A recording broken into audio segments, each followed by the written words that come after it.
Hello dear students and learner, welcome to civil centric and my name is Mohammad Shahnawaz Ahmad. और अब हम लोग अपने नेक्स्ट लेक्चर में विस्कोसिटी के रिगार्डिंग ही कुछ बातें और करेंगे, जिसमें सबसे पहले हम लोग बात करेंगे कि लीनियराइजेशन ऑफ न्यूटन्स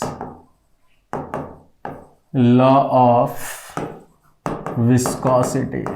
ठीक है, मतलब ये है कि देखिए एक्चुअल वेलोसिटी प्रोफाइल जो होता था वो हम लोगों ने क्या देखा था।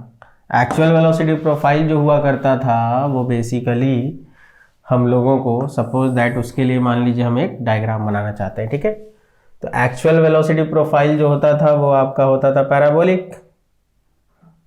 क्लियर है, लेकिन हम सपोज दैट उसमें अज्यूम करके चलते हैं कि for a very small gap उसको प्रोफाइल कैसा ले सकते हैं हम लोग, लीनियर। ठीक है, तो देखिए ये मेरा एक्चुअल वेलोसिटी प्रोफाइल था जिसमें हम लोग पैराबोलिक वेलोसिटी प्रोफाइल अज्यूम करके चलते थे।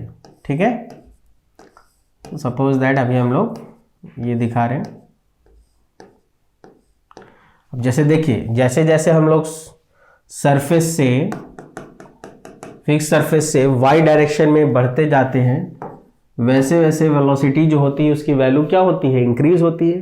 तो इंक्रीज होते होते होते होते एक टाइम ऐसा आता है कि आप इस पॉइंट पर पहुंच जाते हैं कि इसके ऊपर जितने भी लेयर होते हैं सबकी वेलोसिटी सेम मिलेगी। ठीक है, वो है वर्टेक्स पॉइंट। तो सपोज दैट यहां पर मैंने मान लिया कि इसकी वेलोसिटी कितनी है, हो गई है फिर से v मीटर पर सेकंड हो गई है। ठीक है, तो अगर हम लोग लीनियर मान के चलते हैं सपोज दैट, तो देखिए तो लीनियर मानने पर हम लोगों को वेलोसिटी प्रोफाइल ऐसा मानना पड़ता। ठीक है, जबकि एक्चुअल प्रोफाइल क्या है, ये मेरा एक्चुअल पैराबोलिक प्रोफाइल है। लेकिन अगर हम बहुत ही स्मॉल गैप के लिए बात करते, मान लीजिए सपोज दैट ये h है डिस्टेंस। ठीक है, तो अगर हम बहुत ही स्मॉल गैप h के लिए बात करते, हम मान के चलते कि ये h जो है वो बहुत छोटा है, तो जो वेलोसिटी प्रोफाइल बनता वो कैसा होता, वो पैराबोलिक नहीं होता, कैसा होता, लीनियर होता। तो लीनियर के केस में जो हमारा पैराबोलिक प्रोफाइल आता वो कैसा आता, वो आना चाहिए था आपको इस तरीके का। देखिए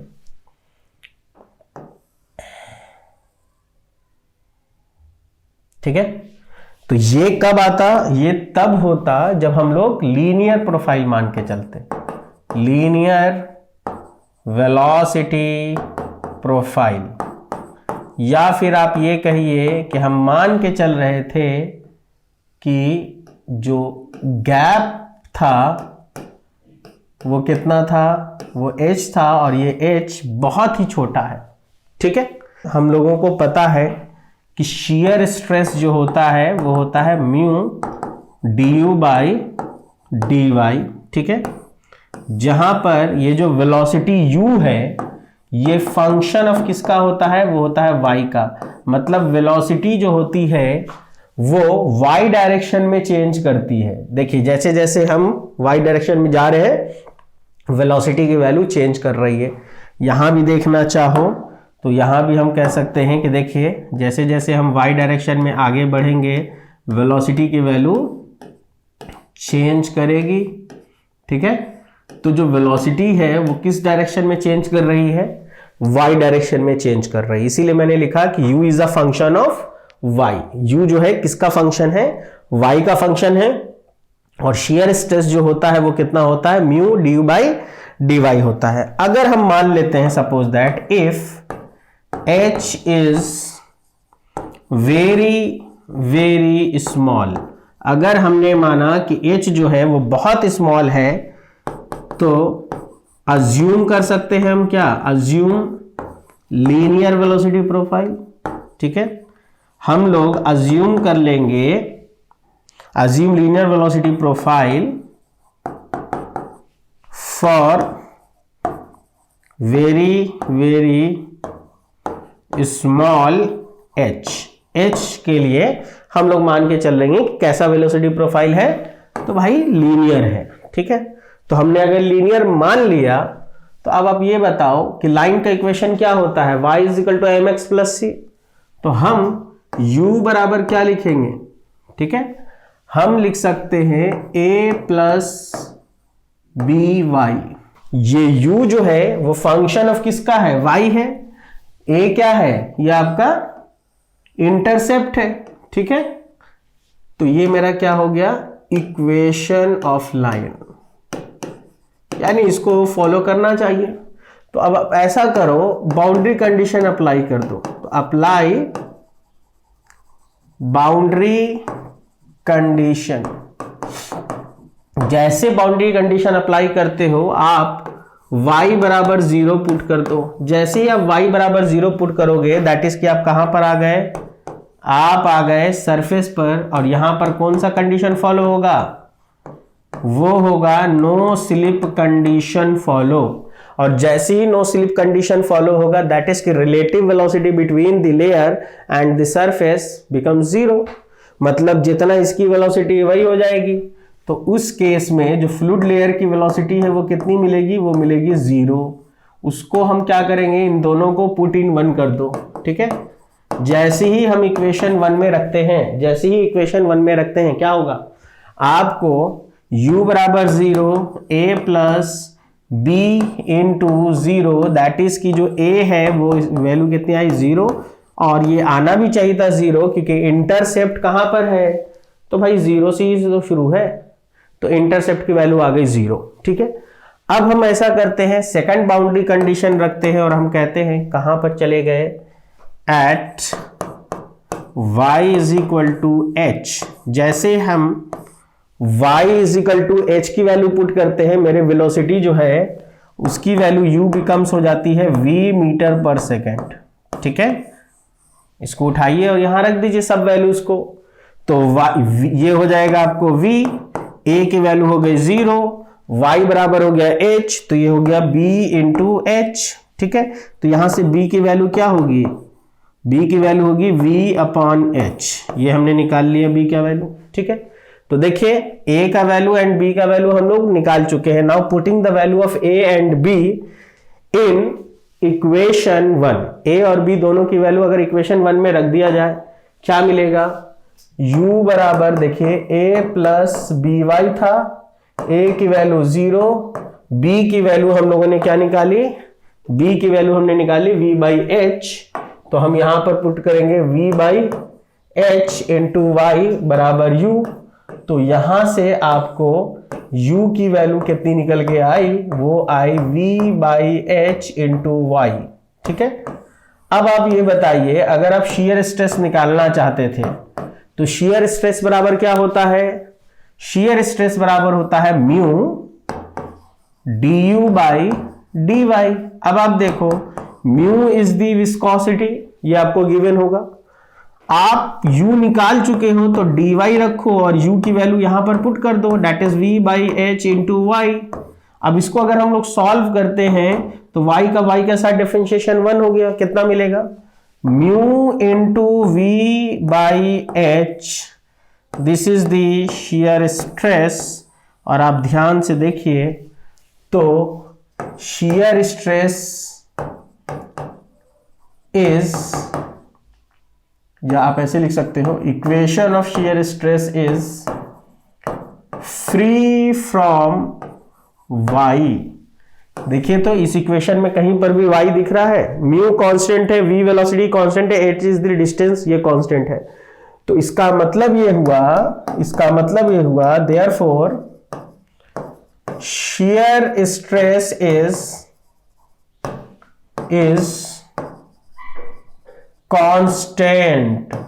इसका मतलब ये हुआ कि shear स्ट्रेस कांस्टेंट होगा, इसको y से कोई फर्क ही नहीं पड़ रहा है, फ्री फ्रॉम y है ना, मतलब आप फ्री सरफेस से कहीं पर भी चले जाओ, ठीक है, किसी भी डिस्टेंस पे चले जाओ, shear स्ट्रेस की वैल्यू हमेशा इतने के बराबर ही मिलेगी।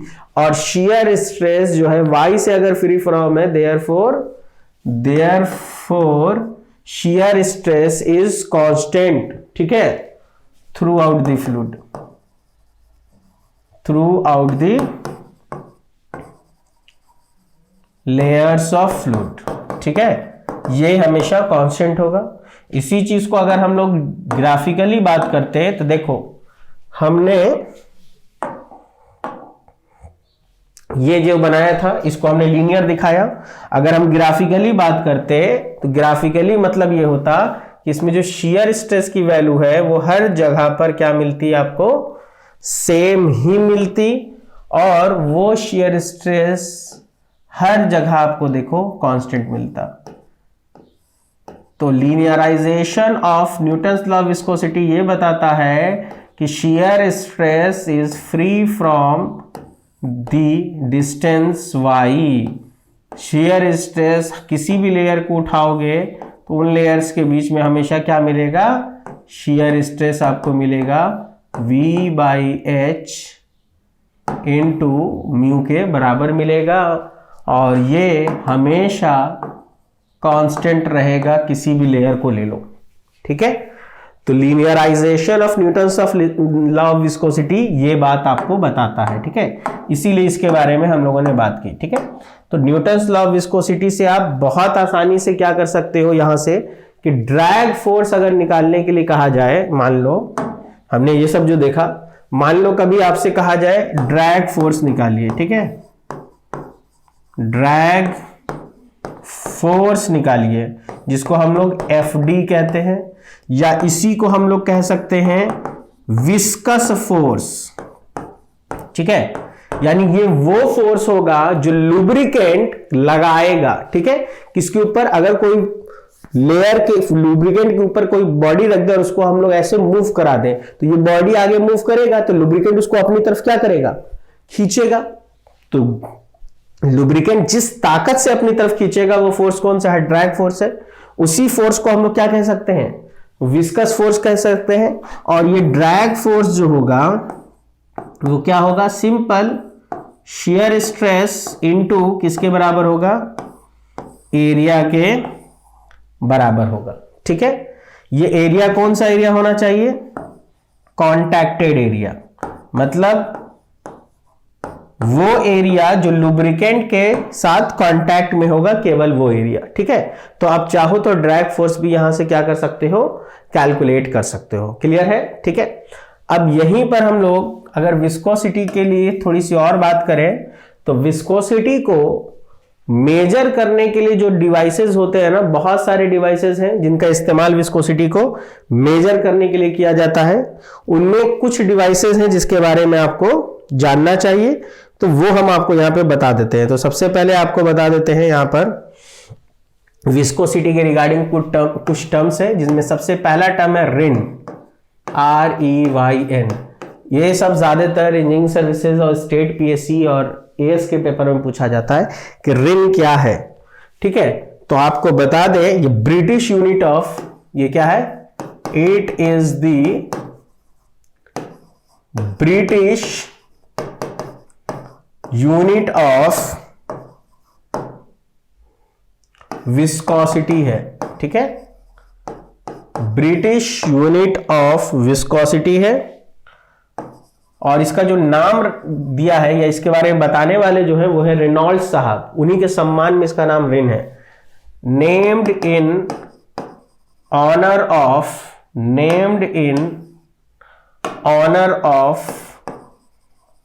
ऑफ रेनॉल्ड्स, ठीक है, ये है। अब देखिए बेसिकली ये जो रिन है ये ब्रिटिश यूनिट है, तो 1 रिन जो है वो 1 पाउंड फोर्स सेकेंड पर इंच स्क्वायर के बराबर होता है, ठीक है।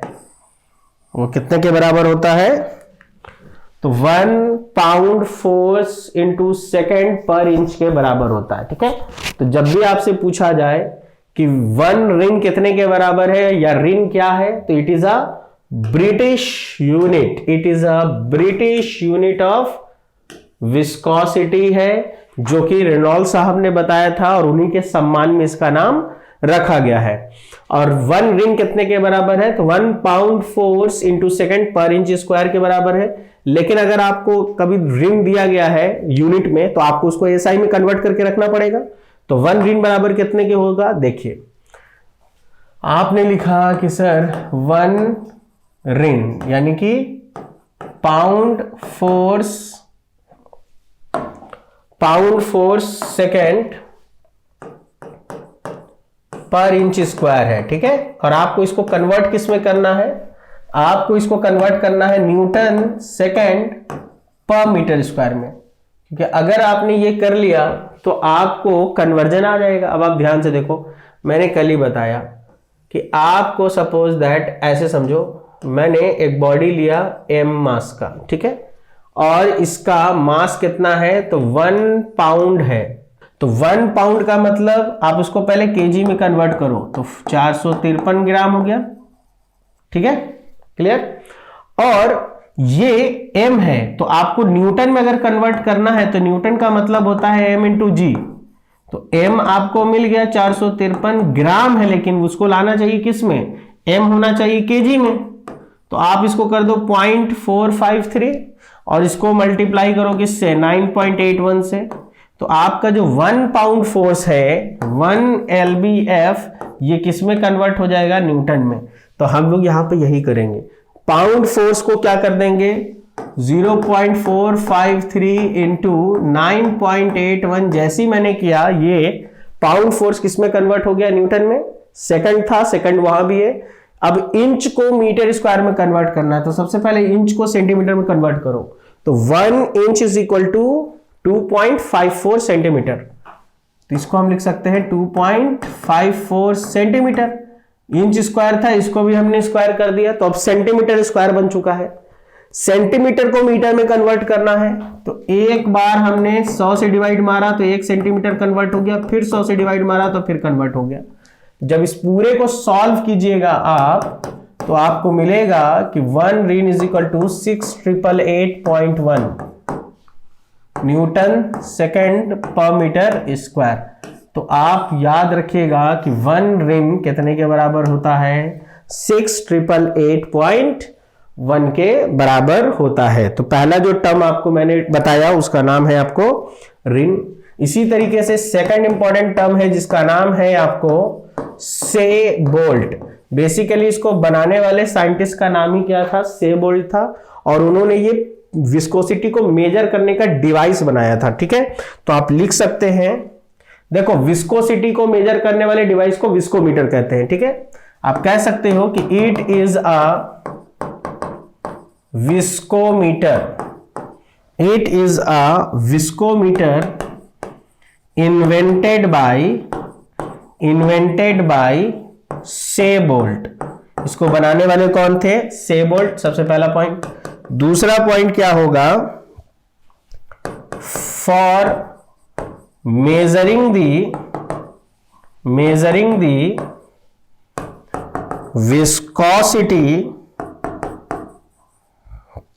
of petroleum based liquid, viscosity of petroleum based liquid। पहली चीज तो यह है कि आपको सेबोल्ट जो है एक तरीके का क्या है, विस्कोमीटर है। हर वो डिवाइस जो विस्कोसिटी को मेजर करता है उसको क्या कहा जाता है, उसको कहा जाता है विस्कोमीटर। इसको बनाने वाले थे सेबोल्ट साहब। ये किस लिए बनाया गया, तो ये पेट्रोलियम बेस्ड लिक्विड की विस्कोसिटी को मेजर करने के लिए बनाया गया है, ठीक है। अब पेट्रोलियम बेस्ड लिक्विड का क्या मतलब है, हर वो फ्लूइड जो आपको क्रूड ऑयल से निकलते हैं उनके बारे में बात कर रहा है, ठीक है। बेसिकली ये किसको मेजर करता है, तो काइनेमेटिक विस्कोसिटी को। तो आप इसमें लास्ट पॉइंट ये भी लिख सकते हैं कि basically it measures kinematic viscosity, ठीक है। इट मेजर्स काइनेमेटिक विस्कोसिटी, ठीक है। तो लास्ट पॉइंट आप ये याद रखोगे, ठीक है। ये सब देखो गेट में तो नहीं आता, बट ये बेसिकली स्टेट इंजीनियरिंग सर्विसेज और पीएससीज में या फिर ईएसी के एग्जामिनेशन में अक्सर पूछा जाता है, ठीक है। तो नेक्स्ट जो टर्म है इसके बाद सेबोल्ट के बाद वो है आपका रेडवुड विस्कोमीटर, ठीक है। देखो विस्कोमीटर नाम से ही समझ जाना, हर वो डिवाइस जो विस्कोसिटी को नापता है उसको हम लोग क्या कहते हैं, विस्कोमीटर कहते हैं। तो रेडवुड विस्कोमीटर क्या है? ये अनदर टाइप ऑफ विस्कोमीटर है। Another type of viscometer works on the same principle of सेबोल्ट। सेबोल्ट देखिए, ये एक अलग टाइप का विस्कोमीटर है। ये किस प्रिंसिपल पे काम कर रहा है? ये सेबोल्ट के ही प्रिंसिपल पे काम कर रहा है, बट फर्क देखो दोनों में। इस वाले में आप ध्यान से देखिए, मैंने क्या लिखा है कि इस वाले में आपको साफ साफ लिखा गया है कि viscosity of petroleum based liquid इसको मेजर करेगा। बट यहां पर ये जनरल फ्लूइड्स के लिए है, ये पेट्रोलियम बेस्ड लिक्विड के लिए नहीं है, ये जनरल के लिए है। ठीक है, नेक्स्ट वन है आपका एंगलर विस्कोमीटर। ठीक है, एंगलर विस्कोमीटर, एंगलर विस्कोमीटर। ठीक है, तो एंगलर विस्कोमीटर जो है ये भी विस्कोमीटर है। तो an instrument used in measurement of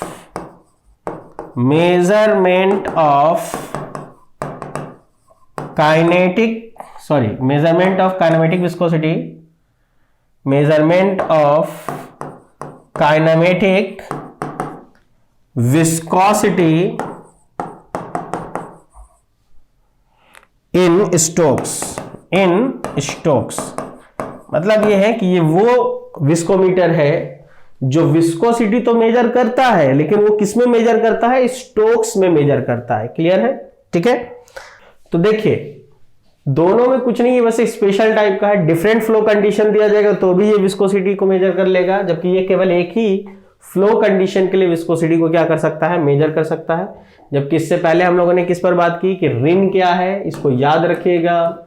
बहुत अच्छे पेपर्स होंगे तो उनमें पूछ लिया जाएगा कि 1 रिन कितने के बराबर होता है। आप इसको जब सॉल्व करेंगे तो इतना आ जाएगा। ठीक है, दूसरा हमने बात किया कि सेबोल्ट क्या है, फिर हमने बात किया रेडवुड विस्कोमीटर क्या है, फिर हमने बात किया एंगलर, फिर हमने बात किया रियोमीटर एंड फिर हमने बात किया रियोमीटर। ठीक है, तो these are the devices for the measurement of viscosity. तो अब तक जो हम लोगों ने बात किया वो विस्कोसिटी के रिगार्डिंग पूरे डिटेल में हम लोगों ने बात किया है। अब फर्दर जब नेक्स्ट लेक्चर पढ़ेंगे तो नेक्स्ट लेक्चर में हम लोग क्या करेंगे कि विस्कोसिटी के रिगार्डिंग जितने भी न्यूमेरिकल्स बन सकते हैं वो सारे न्यूमेरिकल्स को हम लोग क्या करेंगे? सॉल्व करेंगे। ठीक है, सबसे ज्यादा अगर गेट में किसी टॉपिक से न्यूमेरिकल आया है एग्जाम में तो वो है विस्कोसिटी। विस्कोसिटी से ही न्यूमेरिकल पूछा जाता है गेट के पेपर में, क्योंकि इसके न्यूमेरिकल थोड़े अच्छे बनते हैं। क्लियर है? ठीक है, तो आज के लेक्चर में हम लोग यहीं तक रहने देते हैं। फर्दर नेक्स्ट लेक्चर जब हम लोग स्टडी करेंगे तो हम लोग उसके आगे बात करेंगे। तब तक के लिए गुड बाय, टेक केयर।